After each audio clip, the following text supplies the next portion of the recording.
University of Pennsylvania Department of Romance Languages, and we are here tonight for the lecture for the Center for Italian Studies with Emmi, and I'm very pleased to introduce him. Emmi is a dual citizen, Italian and U.S., and holds degrees from the University of Buffalo, Syracuse University, and Villanova University. He had a career in information systems and worked as an executive at Arthur Andersen & Co. and Exxon Energy. He has authored 5 historical narrative books, some being published in multiple languages. His books have been reviewed in the Philadelphia Inquirer as well as other European newspapers. The Italian government includes Garibaldi's Forgotten American available on their website for the 150th celebration for the unification of the country. And this is the book, Garibaldi's Forgotten American. Without further ado, I will let the podium to the... Molti grazie. Buonasera a tutti. Mi chiamo Davide Emmi e io parlo italiano lingua non troppo bene. So I'm going to have to speak in English for you. But first of all, I just want to thank some of the people who asked me to speak here today. It's an honor and it's a privilege. And I want to thank Marina, who was very kind to ask me here. Dr. Benini also, the undergrad chair, and of course Dr. Finotti, who chairs the entire department. It's an honor to be here, talking at the oldest university in the United States and the Italian Studies program. I've attended 3 large universities here in the Northeast, and none of them have an Italian Studies program that holds a candle to what you have here at the University of Pennsylvania. So it's a gem, and it's a privilege to be a part of it. So without further ado, I'm going to get into the story. I feel it's a very important story. What this individual, William DeRohan, did for Giuseppe Garibaldi is really, it even exceeds what Marquis Lafayette did for George Washington in terms of the unification or the American Revolution, to make the United States a country. Whenever a revolution occurs, you almost have to have foreign intervention to have it happen, because the powers that be in a country have all the policing powers and can really stamp down any kind of type of insurrection that occurs. So when you see these revolutions happening, you need some type of foreign assistance. And William DeRohan was a critical link to helping Giuseppe Garibaldi unify Italy. Arguably, without the assistance of DeRohan, who was a British and English citizen, Garibaldi might not have gotten out of Sicily. And maybe Italy would be all these nation states still, like Lombardy and Piedmont, and so it's an important story, and I'll get into it why it's been marginalized, in some measure. I'm going to first talk about Philadelphia, because it has a direct connection here to Philadelphia, and the whole Philadelphia story is an entire lecture in itself, but in the prime of his life, William DeRohan is helping Giuseppe Garibaldi in Italy, and so I really want to get to that part of the story as quickly as I can, and there's questions about Philadelphia. It's a very intriguing and interesting aspect to Philadelphia, and then after it, maybe I'll touch on the end of his life. But William DeRohan was actually born William Dahlgren, and the Dahlgren family was an esteemed colonial dynasty here in Philadelphia. In colonial America, the effort to make family dynasties was very predominant, almost just like in Europe, where in Italy you have the Medici family, and you have the King Arthur's Camelot court in England. Well, here in the United States, these families intermarried to gain more power and political influence. And one of the families was this Dahlgren family. The elder person of the Dahlgren family, his name was Bernard Dahlgren, and he was born in Sweden, and he was the first Swedish consul to the United States. And he came here to Philadelphia because this area was called New Sweden before William Penn got here. There were colonies along the eastern seaboard of the United States well before the 13 American colonies. You don't hear about it too much, but they were established colonies. Some of them were 70, 80 years old. New Sweden had about a 20-year run. But on the east coast, the further north, was a colony called New France, which is now Quebec. And that's why you have French-speaking Quebec. South of New France was New England, which is now New Hampshire and Connecticut and that. South of New England was New Netherland. That's where the Dutch settled. And New York City was called New Amsterdam. And it was an established, there's the fort still there, the outline there in Manhattan that was New Netherlands. Underneath New Netherlands was this area, New Sweden. And that's why you have things like Swedesboro, New Jersey, and Swedesford Road, think of other reference, Queen Village. Queen Village here in Philadelphia is named after Queen Christina. And when you see the flag of Philadelphia, it's blue and yellow because the Swedish flag is a blue and yellow thing. So the Swedes were here originally, and that's why Bernard Dahlgren came over here, because he knew the language. There were people here that spoke Swedish, and he could better assimilate with the people who were here. Well, Bernard Dahlgren had five children. I have it on a slide here. Well, let me talk about it before I run through the slides. He had 5 children, three males. The oldest was an admiral. His name was John Adolphus Dahlgren. And in the annals of American naval history, John Dahlgren is one of the most esteemed admirals there are. He was known as the father of naval ordnance, which is, let me get him on here, it's kind of a, you can see him. Naval ordnance is all the things that you see on a ship. And he had this Dahlgren, this is John Dahlgren right here. And he had this is the Dahlgren cannon. And it was a very effective piece of war weaponry in the Mexican War and the Civil War. Here he is, next to his, accomplishment. Anyway, John Dahlgren was a very close confidant to Abraham Lincoln. They were very close friends.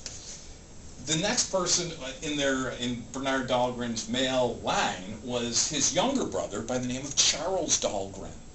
And Charles Dahlgren, he's on my next slide, hold on. This is Charles. Good-looking guy, huh? Charles was 2 years younger than John. And what Charles did is he went down to Mississippi, and he became a very predominant slave owner. He had slave plantations. And how he got down to Mississippi was that Nicholas Biddle, who was the richest man in America at the time, and the president of the Bank of the United States, and Biddle family is very well established here in Philadelphia. You can see his house. As soon as that Louisiana Purchase happened, they jumped on those lands for really slave plantations. They had slave plantations in the West Indies, and Nicholas Biddle was a close friend of Bernard Dahlgren, who was a consul, and when Bernard Dahlgren died, Nicholas Biddle kind of took his kids under his wing to some degree, and Charles Dahlgren went down to Mississippi. So here in the family, you have John Dahlgren, a close confidant of Abraham Lincoln, who's an admiral, and he's charged with blocking all the ports in the Confederacy, which he does successfully. His brother Charles is in Mississippi. He becomes a general for the Confederacy, and he's a close confidant of Jefferson Davis. So you have powerful guys in this Dahlgren family, one on the Union side, one on the Confederacy side. And the youngest is William Dahlgren. He's the youngest of the 3.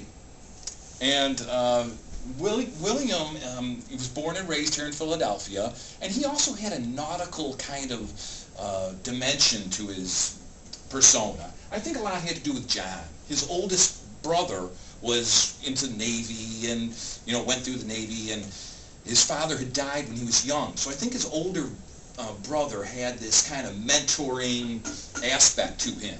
And William Dahlgren becomes a naval person also, is involved in it. Well, what happens when William is about 18, 19 years old? He gets in an argument, a heated exchange with his brother. And And I'm going to read to you the account of what happens. If I can find it here. It's page 43. He gets into a heated exchange. Here it is. And this is from a historian by the name of Herschel Gower, who wrote this about Charles Dahlgren. And he writes this account of what happened between William and his older brother John. And this is why he changes his name to DeRohan.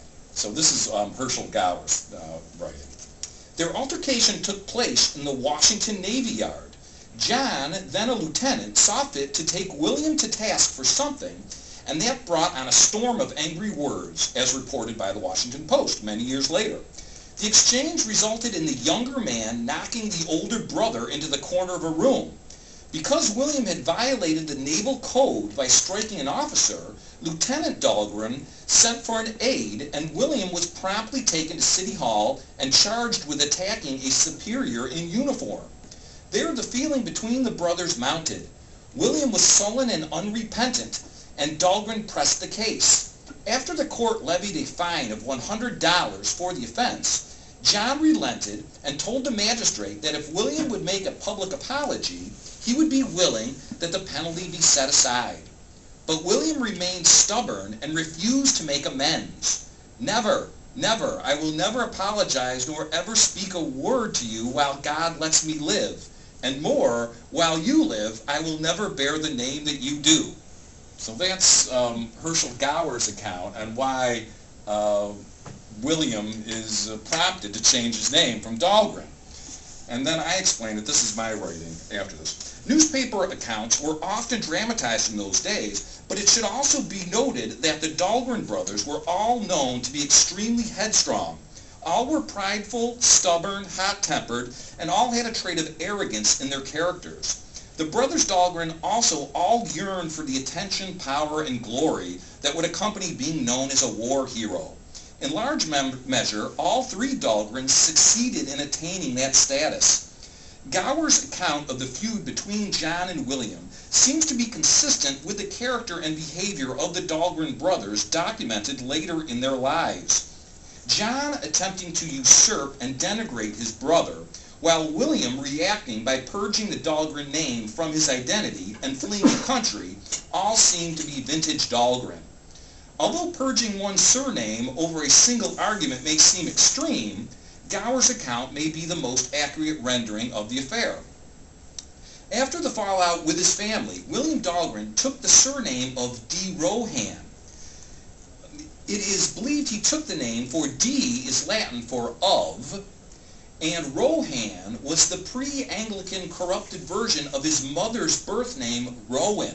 Like Rowan University, that's the same family in Jersey, R-O-W-A-N.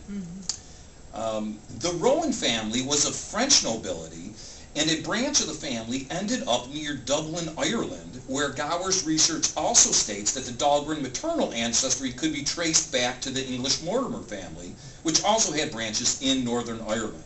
After changing his identity, William DeRohan, alias William Dahlgren, boarded a frigate bound for England. A family biographical sketch states that William stayed with family connections in England upon his arrival.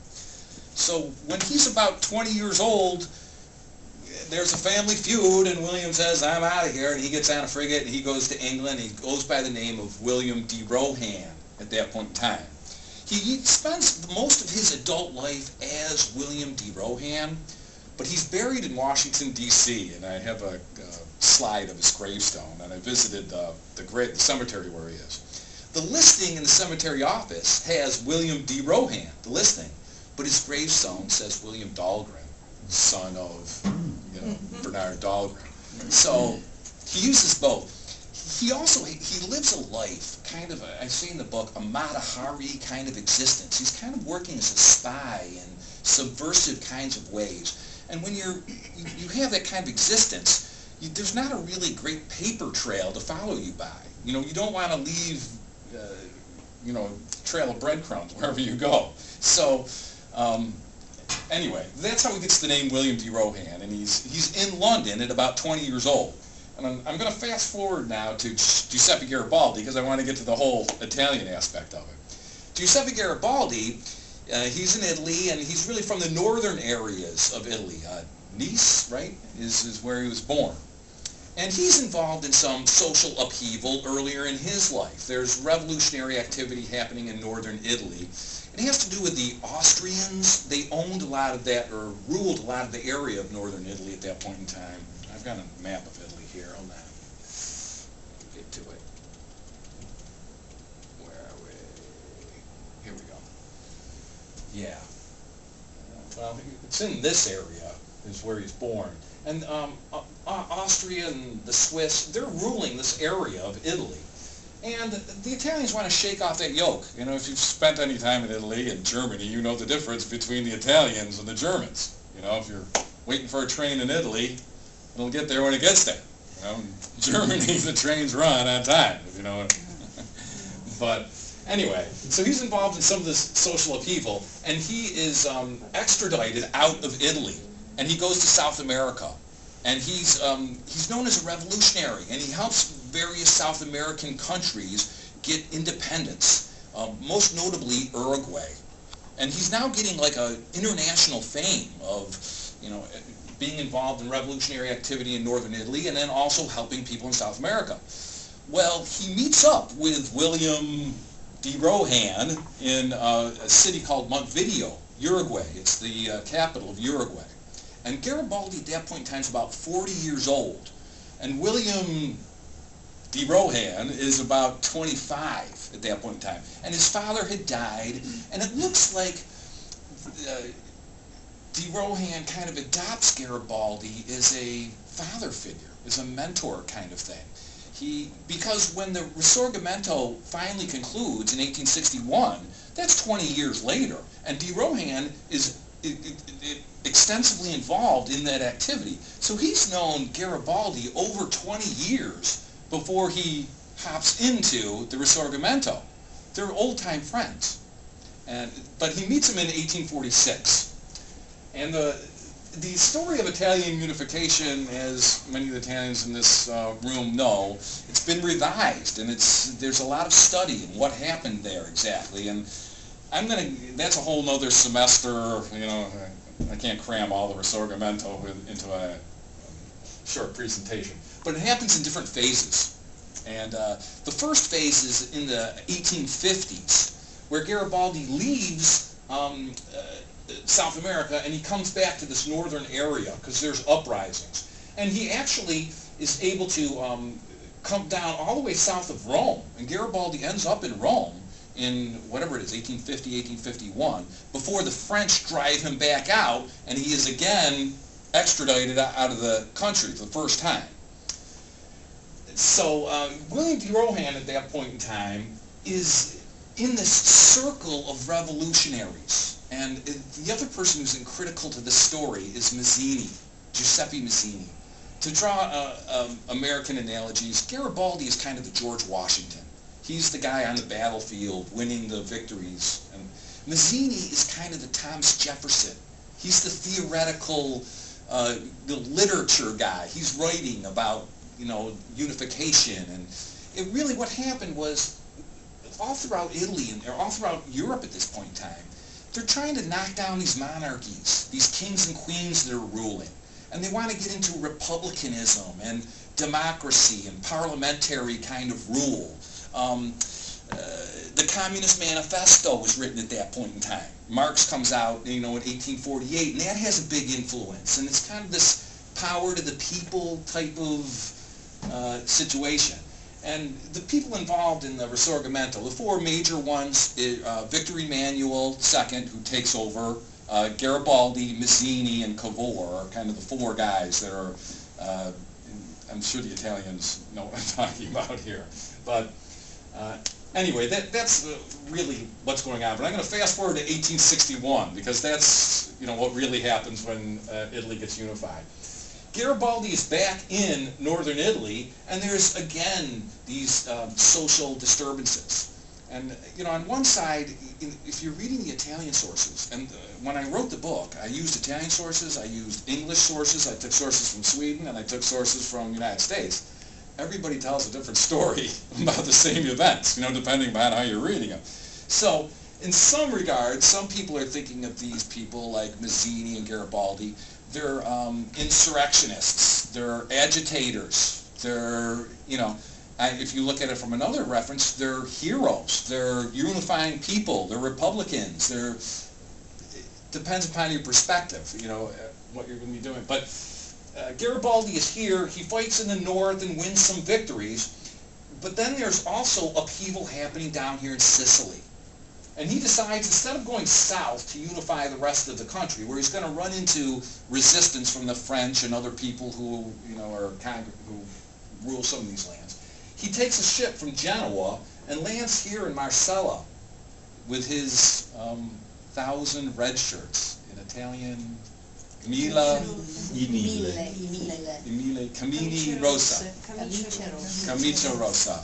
All right? And it's 1,000 red shirts. It's, you know, kind of the Bunker Hill of Italy, or that type of thing. He lands here with 1,000 troops. At this point in time, from Naples down, is all ruled by Spain. It's the Bourbons. It's called the Kingdom of Two Sicilies. It's Spanish rule. And he comes down here because there's social agitation happening. People are kind of getting sick of being ruled by the Spanish. And Garibaldi's here with 1,000 of his men. Well, the Bourbons have over 10,000, 12,000 people in Sicily at this time. He's greatly outnumbered. Well, what William DeRohan does, he suddenly shows up in Genoa at this point in time. And Garibaldi needs these resources. He's not going to be able to go across Sicily unless he has more troops and more munitions. And William DeRohan suddenly out of nowhere shows up in Genoa. Really, he came from London, and Mazzini is in London at the same time. So he's kind of talking with Mazzini, who's in contact with Garibaldi, who's, you know, it's this international kind of network of revolutionaries. Or agitators, which how you want to, you know, I personally think it had to be unified, so I like to think of them as revolutionaries, but anyway. You know, DeRohan shows up in Genoa, and he, quote, purchases 3 steamships. And I say, quote, purchases, because he's using money from a fund called the Garibaldi Fund, which Garibaldi had collected. So it's really not his own money, it's Garibaldi's money that he raised. But he purchases these 3 steamships from another member of the Garibaldi circle, by a gentleman by the name of Finzi, who bought them from the French. And it's important that DeRohan buys these, because what he does is he renames these ships the Washington, the Franklin, and the Oregon, to give them American-sounding names. And he flies the American flag on these 3 steamships. So he takes these groups of you know, revolutionaries to resupply Garibaldi on a trip down to Marsala. And it's important that he's flying these American flags because the Spanish can't shoot at him, because that would make an international incident. You know, DeRohan would say, hey, I'm an American citizen, this is just a merchant marine, you're interrupting my commercial commerce, it's an act of piracy, you're violating international neutrality. Well, really, he's supplying Garibaldi. So America is used as this kind of front to get more troops to Garibaldi. Well, once he's down here in Marsala, and another one of the slides I have, and just because I'm tight on time, I'm not going to run through them. I have them here. I'll do it during the question and answer period. There's a letter that Garibaldi writes to he calls him my secret commander, DeRohan. He tells DeRohan, listen, go back up to Genoa and get me more guys and get me more munitions. And DeRohan does that. He goes up to Genoa and he gets more munitions and more soldiers, and he comes down. I estimate in the book that about a quarter of Garibaldi's forces were brought to him via William Dahlgren, or William DeRohan, from Genoa. It's a significant amount. That's more than what Lafayette did for Washington, really. And he doesn't only bring people, but he brings these munitions that are very important. One of them is the Colt revolver. You heard the Colt, which at that point in time could shoot 5 rounds without having to be reloaded. And it turns out to be a very effective weapon in this hand-to-hand combat that they're in. So some of the munitions were also very important that he brought down, and they were American-made. You know, so the Americans are all part of this, in with the British. Underlying all of this is there's two aspects that I'm not sure I'll have time to get into that are kind of underneath all of this. One is the 30-year war, the struggle between Protestantism and Catholicism. And what Garibaldi is trying to do, and Mazzini, they're trying to put down this the papal states and Vatican authority, and trying to bring in republicanism and the power to the people kind of thing. And it's really going around all over the world. The Mexican War, that's Catholic Mexicans with really more of a Protestant United States thing going on. And that's kind of what's happening here too. The British and the U.S. have an interest in this republicanism, parliamentarianism, democratic kind of government. So anyway, William Dahlgren comes down and he supplies Garibaldi with the troops that's needed to go across Sicily. And as Garibaldi goes across Sicily, there's a battle in Milazzo, which is very critical at that point in time. There's also a battle in Messina, and DeRohan is on hand here. But Garibaldi instructs him now to go back to London, and DeRohan goes back to London, and he starts to recruit more people for this venture that Garibaldi's doing. And Garibaldi is intentionally trying to just unify all of Italy. And the north he's already done his work in the north, and now he's going to be coming up through Calabria, and people are joining his ranks. They don't want to face this army that's having momentum and defeating the Spanish.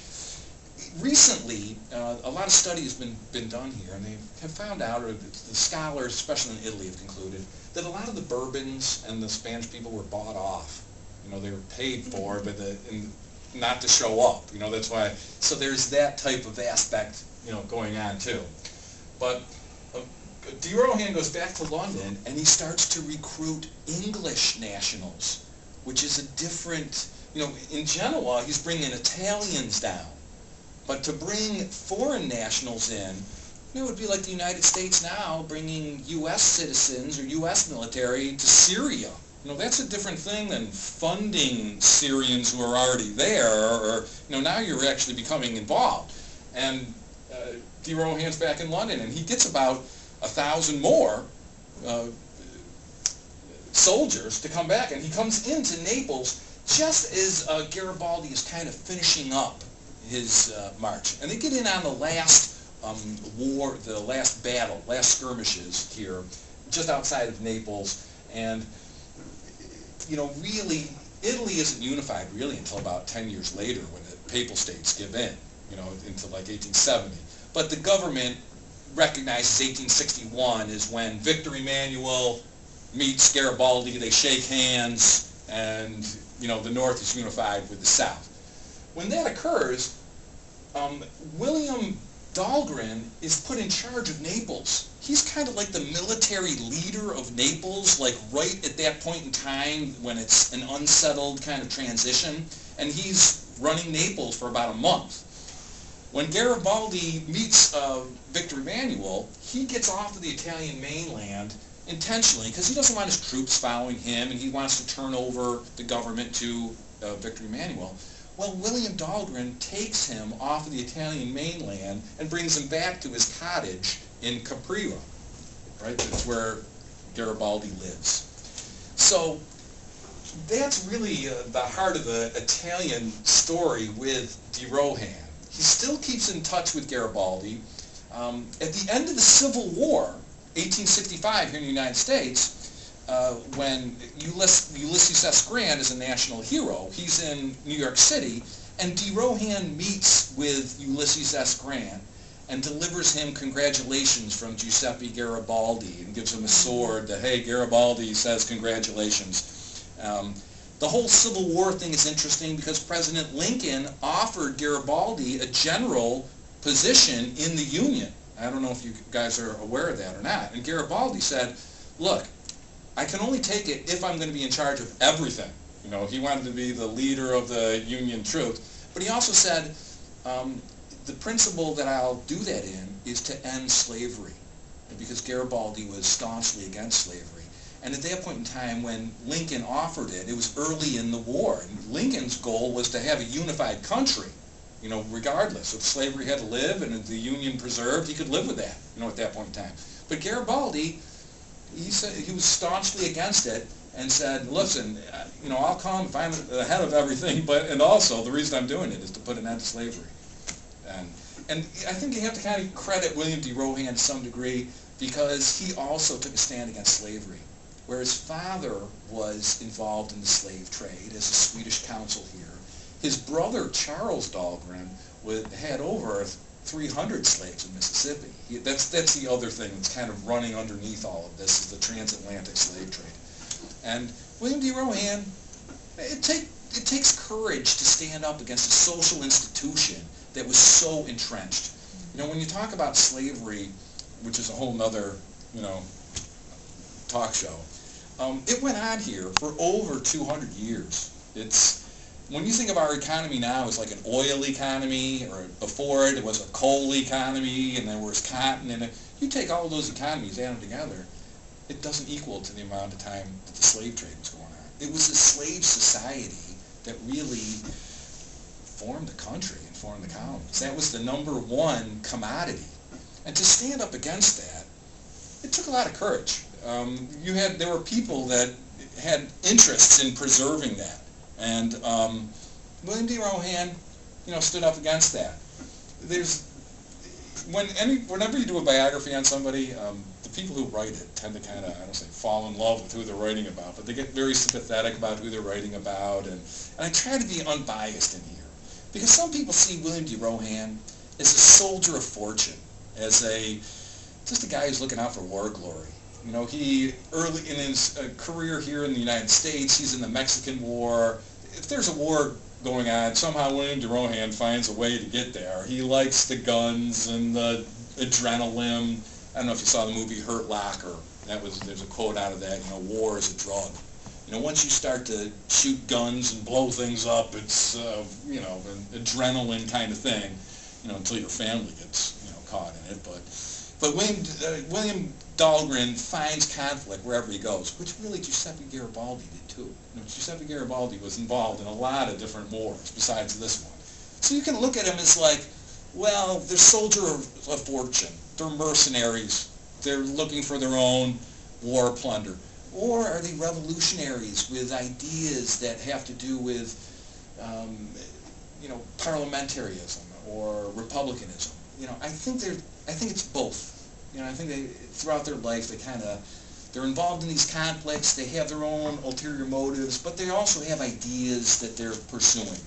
Some of the conflicts that DeRohan was involved in, especially when he worked for the British, promoted the slave trade. When he went down into South America, he's working with the British in imperial ventures, and they're into slave trading, and he's kind of he's young, but he's working with it. Later on, now he's fighting against the slave trades. So there's times where, depending upon the conflict, their ideology is in conflict with one another. But as time goes on, William DeRohan comes back to the United States. His older brother dies, and he's really broke. And he depends on his sister-in-law, John Dahlgren's wife, who's an heiress to a fortune in Washington, to take care of him, and she does. And there's other interesting stories. Like after the Civil War, there's a lot of these slave plantations that there's no land, there's nobody working the land anymore. The slaves have run off to the north, and the lands have been burned, etc. So they're trying to revitalize this land. And DeRohan talks with Ulysses S. Grant about trying to get English people to resettle in these lands. And it's part of the slides here. And DeRohan gets involved in that venture, doesn't really sell it. The English don't want to come over here, and he ends up kind of broke. His sister-in-law was a devout Catholic. So he was born Swedish here in Philadelphia. That's Lutheran. And Gustavus Adolphus is the Swede that kind of saved Protestantism. And so the Swedes are very, Lutheran, Protestant kind of thing. And he's born into that. Well, his sister-in-law is a devout Catholic, so he converts to Catholicism. He's buried in a Catholic cemetery. He kind of plays both sides of it, through his life. all of the Dahlgrens kind of know what side of the bread is buttered, and they tend to, side with the victor is the point rather than moral principle. They all of them had long careers. And let me just run through the slides really quickly, and then I'll open it up for questions. I know we have a little. This is Giuseppe Mazzini, right? I'm sure all the Italians. He's Italy's Thomas Jefferson. Really a brilliant man, literary guy. This is the 1,000 red shirts landing in Marsala, Giuseppe Garibaldi. The Italian sources, this is kind of funny. This is another. The Italian sources tend to romanticize their history. I was talking to a family member, and she was excited about it. She's in Italy. She goes, "Yeah, like a movie." She was kind of saying she was proud that the history has been romanticized like a movie. And really, we do it in the United States too. You don't hear about George Washington's slaves. You hear about, Bunker Hill and everything else. But you can see they're all in a line, and they get off. It's really not what it looks like. This is Giuseppe Garibaldi with his wife, Anita. I'm sure the Italians know that story. You can see it's a romanticized kind of thing. This is probably more what it looked like when Garibaldi landed there. And this picture, I think, is also a good. This might have been DeRohan, or a picture of him. This is Garibaldi. Do you see these steamships back here? I think this is probably the most accurate kind of picture, a rendering, that looked like when Garibaldi landed in Sicily. This is the letter that Giuseppe Garibaldi writes. This is his signature here. To my secret commander, DeRohan. Right? So, this is a famous portrait in Italy about, the native Italians who joined up with Garibaldi as he goes up through southern Italy. There's a museum in Rome, the Risorgimento Museum. This is Garibaldi's saddle from that museum. These are other items. He had a walking stick at the Risorgimento Museum. This is, another depiction of his troops. This is a sketch of Giuseppe Garibaldi there at the museum also. This is the handshake of Tino. See? Tiano. Mi dispiace. The handshake, it's a famous thing where he meets Victor Emmanuel. This is an interesting monument, and the Italians are kind of passionate about it. I think passionate about their dislike for it, if I'm correct. This is Victor Emmanuel in front, and it kind of represents, okay, this is the new unified state of Italy, and then this is kind of the Greek architecture in back. Yes? See? This is in the middle of Rome. I don't know if you. The monument is called. It's their, primary monument. This is John Dahlgren, his cannon. Oh, and this is at the Swedish Museum here in South Philly. The other thing, we have Charles and we have John. There's no picture of William Dahlgren, or at least I couldn't find one. And I spent a lot. I'm pretty good at this. I couldn't find any rendering of him. He's working in these subversive kinds of ways. He's a Mata Hari kind of spy kind of guy. He doesn't want his personality known. This is some of the family line. That's what I was talking about. Here in Philadelphia, this Dahlgren family, it's Rowan. They marry into, I don't know if it's on this one or not. Oh, here's the Bunkers. George Washington? George Washington was one of their sons who died in infancy. But the Drexel family marries into the Dahlgren line. Drexel University and Drexel's is the partner of J.P. Morgan. The Astors are part of the Dahlgren line. They're a powerful family. That I have a little bit. Is they here? Oh, here's Lucy Wharton, right? Elizabeth Wharton. They're all part of it. I don't know if I got the one.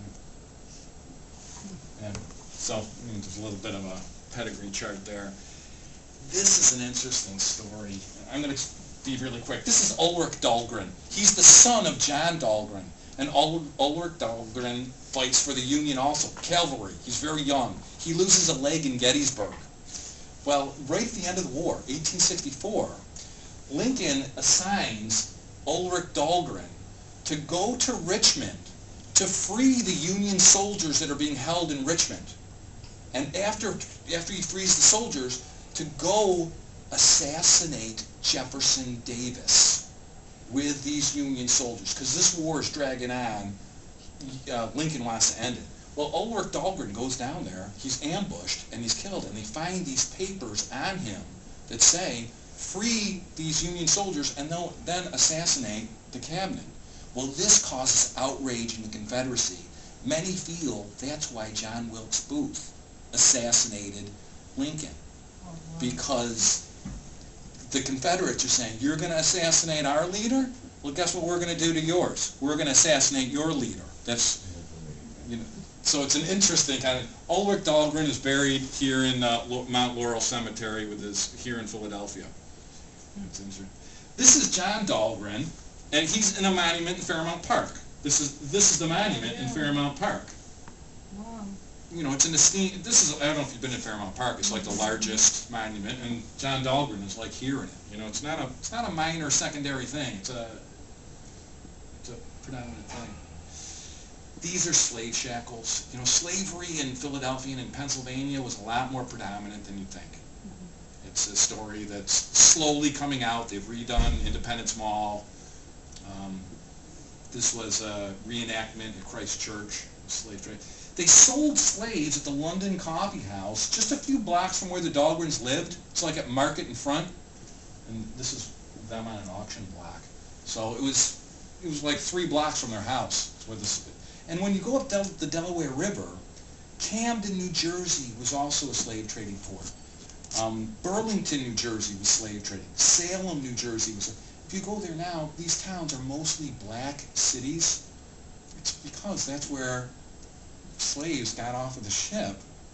That's where they were. I mean, not many people have really connected those dots, but slaves were traded on all of those ports. Hundreds of them. So it's more predominant than you know. Oops, sorry. This is a William DeRohan signature.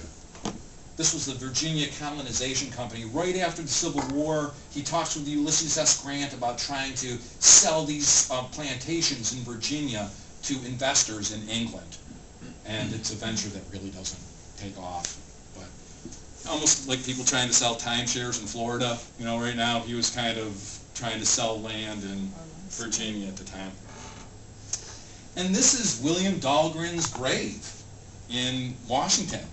No one really knows about it. This cross was here. You know, it's fallen down. It's in a Catholic cemetery. You see Martha Rowan. You can see here Bernard.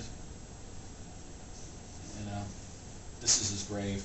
This is a Swedish saying. I have it in the book translated. It's, you know, like, what a great guy I am, and no one can, you know, deny that. He was born in 1820, died in 1891. But really, it's a forgotten grave. You know, when you look at it with Italian history, I mean, I can't say that Giuseppe Garibaldi couldn't have made it through Sicily without William DeRohan. That's, yeah. I can say DeRohan supplied him with about a quarter of his troops, the munitions that he needed to go through it. If Garibaldi doesn't go through Sicily, what happens with the rest of Italy? I mean, he was outnumbered over 10 to 1 in Sicily. I mean, arguably, you know, William DeRohan, I don't say, yeah, he helped. It wasn't an insignificant thing. People in Italy don't know about it. People here don't know about it. It's, you know, but it's a story that should be known. Prior to speaking here, I have friends who write at the New York Times, at the Washington Post, and the Philadelphia Inquirer. You know, I've been in the Philadelphia Inquirer before, and I have friends who write for those. And when the Columbus Day came around, I said, hey, listen, I'm going to be at Penn. This is a story. I told them about it. None of them, you know, wrote about it. I think these newspapers now, it's more about Lindsay Lohan and, you know, who gets voted off the island or whatever, you know. So, but they didn't want to cover it. But now that you've heard of it, and I also have everyone who comes here, I have the book on a digital copy. And I can, if you have computers, I'll download it now. If you just give me your email, I'll send you a copy of the book. It's a historical narrative. It doesn't read like Twilight or Harry Potter, you know. But it's a historical sketch of this individual and what he did, you know, chronologically. There are some gaps in it because he's taking measures to be hidden, you know, there's no picture of him. He never was married, there's no children, but a lot of these guys too, they were in different countries, they had illegitimate children. You know, I have no evidence that he had illegitimate children, but when I see this group of people, like Victor Emmanuel, I don't know how many children, he had like 12, 15 kids from like 3 or 4 different women. You know, it was kind of so there were ulterior motives involved in these revolutionaries or, you know, agitators. But I couldn't find a picture on him. Because he was a seaman, he was always traveling. There was no census reports or property records, you know, that I could find on him or track on him. So there's unpublished material, though. These Garibaldi letters, people haven't seen those. You can see that he writes it in his own hand. So that's generally the story that gets into more detail. There's a lot of interesting stuff in Philadelphia and later on in his life that I just had to compress and skip by. But if there's any, does anybody have any questions about any of this? Yes. Yes, sir. Oh, Dr. Well, thank you. Thank you for having me. Usually in the historical books about the Risorgimento, we read, at least in Italy, that there was a strong interest of the British government about the unification of Italy, etc. So when you say that DeRohan went back to London, probably, I don't know, but of course in London there were Mazzini. But isn't it possible that there was a connection with the